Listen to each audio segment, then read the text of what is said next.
Welcome to Advocates for Justice Legal Service. We provide the tools, you do the work. I'm Coach Neighbors, and today I'm here to give you guys a quick update on the eliminated property tax lawsuit package. We want to make sure that we're including the updates that we get from the real-time feedback from the people that are using my products that are in some of my Facebook pages and whatnot. And so those are the updates that we're making. Now, I want to make sure that you guys understand that we're not making the updates because what we were doing was not working. We're making the updates to make what we were doing work better. So that's what the updates are about. So don't freak out and start breathing in the bag and when you hear me say something about updates. Most of the time, people that are doing that haven't used what they have already. So I'm just saying. Property tax package. So I had one of our team members contact me, Francis, today and let me know that she went through all of the steps and she filed her lawsuit against him for the property tax situation in federal court, and they contacted her to see if she would agree to mediation. And when she told me that, I started laughing. And of course, she was wondering why I was laughing. I said that I'm laughing because somebody's getting punched in the face. Her question was, she was wondering, the mediation. What is there to mediate? They're ripping you off. They reclassified your property, your private property, for the sole purpose of taxation and started taxing you. And they created real estate deed fraud by their failure to follow the state law and deliver your deed to you after the sale. The law says they're supposed to deliver your deed to you, but that's not what they did. They called their constructive delivery and they registered your deed in their office. Now, the registration of your deed in their office allowed the first illegal lien to be put against your property. And most people don't know what that lien is. So I'm just going to tell you because I don't want y'all, it was the mortgage lien. And here's the reason why it was illegal. If there were several people who owned property, all of the owners would have to be present to sign the lien against that property, right? Yes, I'll just answer for myself if you're still thinking. Yeah, all of the owners would have to be present. So the fact that the alleged lender accepted your signature on the mortgage lien proves that you were the owner of the property already. And that's how I lay it out for these hater attorneys that get in my face because they really get mad about the property tax situation. There's no law that says you have to register your deed in their office. So you should be able to just formally request that it be returned because a bunch of mistakes have been made to get it there. And not only the mistakes, the state players violated the real estate deed fraud by registering your in their office. And oh wait, there's more.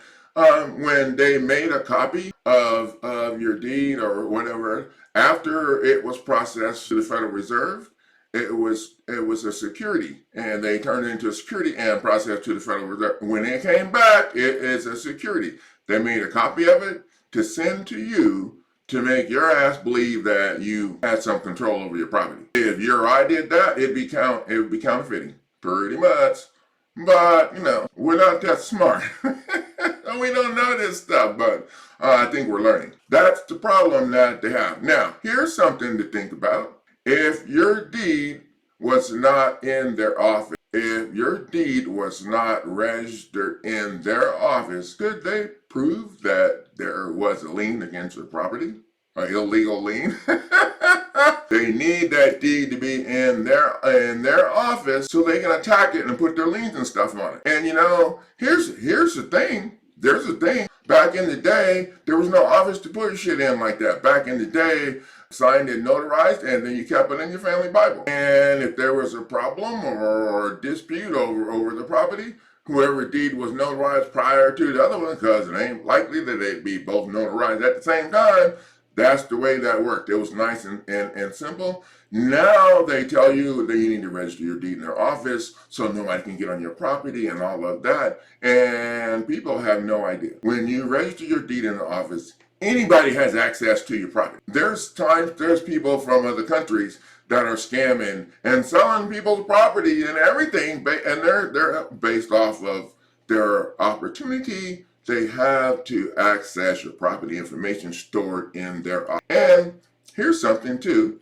I have a few people that are facing foreclosure. They have all the documentation to prove that their property was paid off. So how the hell could they be? Yeah. Well, at the end of the day, going through the stuff, what it turns out is this is what happens. These attorneys go to the county recorder's office. They access your property information. They fill out their little fake ass assignment, and then they file it against your property and start a foreclosure against you. They know 99, probably 100% of us now can't afford an attorney. And if you hire one, the attorney's going to throw you under the bus in the end because they are their buddies. And they automatically get a cut of what they steal from you for the fake help and throwing your ass under the bus. So the people that responded to the lawsuit, I guess it was their response to the property tax issue, responded with a request for mediation. And, I don't know. I'm like, if it was me, I think I would just go ahead and file my motion for summary judgment, because you're not a corporation. There's no rules that says you have to mediate anything. You file your lawsuit, then you're done with the mediation, The mediation was over when they kept sending you bills and then said they were going to take your shit. I don't know. I don't see where there's any mediating to be done. Their entire process violates their entire procedures and state process. We don't even get to the court part of it. It violates your due process. When the state violates your due process, the state does not qualify for federal funding. And most states get 37 to 70% funding from the federal government to run court that they're using to take your shit. I think you see where I'm headed with this. Yeah, the new TRO to block the state court from receiving federal funding, as long as they're violating your due process and you have your lawsuit filed in their face, it's a problem. Also, not only the lawsuit filed in their face, TRO is demanding to block the federal funding until the state changes their policies and procedures to make them in line with the Constitution. There you go. So I know everyone says it's crazy. Got a couple of people using it right now, and I'm hoping to have them on the show, on the live stream, maybe next week, to tell you guys what they think about that. So that's pretty much all I want to cover tonight. I want to give you guys, one other thing. The property tax package has been upgraded to address the real estate deed fraud problem. And we also added in it the Tucker's Act of 1938, which strips the government of their fake immunity. And also, the TRO is stripping them of their fake immunity because they don't have any immunity if they violate your due process or the Fifth Amendment. Those are the two that the spending clause in the Constitution. Yeah, we about to use that.